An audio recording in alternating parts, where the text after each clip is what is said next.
Hoje nós aqui na Biblioteca Nacional para o lançamento do e-book Idor and Others, book que vive o senhor Maurício Buchholz, profissional da área de aviação. O e-book está relata a história de aviação de anos 1923 até anos 1950 e para pouco que nós lemos para nós de e-book, sinceramente, está mostrando hobby interessante. Me felicitar, senhor Buchholz, com essa aqui, me agradecer. Me agradecer que ela põe nossa história riba papel, a história do período de aviação riba papel, porque me quero que muito importante para as futuras gerações também, sa nossa história para nós onde nós trabalhamos. Então, danke para o trabalho, é legado que está lá atrás para nós, geração e futuras gerações.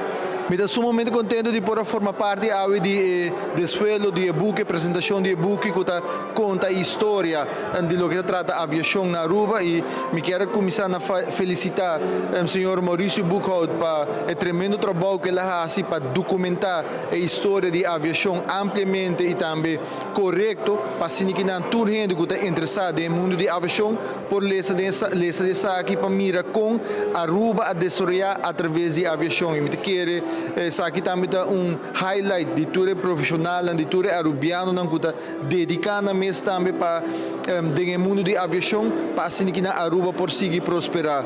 O viaja toda gente quer que o que trata aviação é somente avião e pista, pero nós não está tendo em consideração tudo profissional local que está dando alma e corpo para assim que nós por cumprir com todo requisito internacional, pero também para por carga economia de Aruba.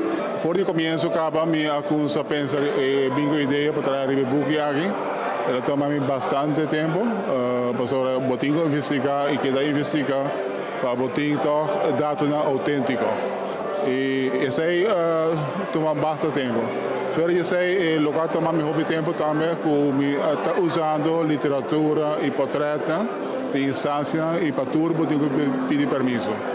Y mi tengo visa que de toda instancia que me pedi permiso, mas aí não. Deus me estou sumamente contente que sostenho que mais de diferentes fontes. Na Aruba aqui essa que ajuda me hobby, tá CTRMV, o NOCA e também AAA, pero também hobby pessoa individual, que está trabalhando no Arquivo Nacional, que está trabalhando na Biblioteca Nacional.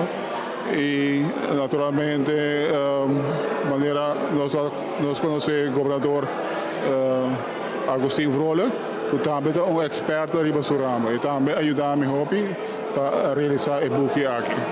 Atualmente eu não tenho acordo ainda com a biblioteca, com o buchandler, mas começar com a capacidade, desde esse mês vendeiro, lo me concretizar. Arreglo para nós ter buque também disponível na Buchhandel. Pero agora aqui nada, me tem meu website, que está idoraruba.com. Também tem Facebook page, que se chama Idor and Others. Então, se você vai Facebook page, ou vou mandar uma mensagem riba website, me dá mais contento para fazer entrega de buque personalmente a uma pessoa. Este obtenible acaba, agora que nós acabamos de lançar, dus we espera que ele caia em bom terra, seja nos leitores.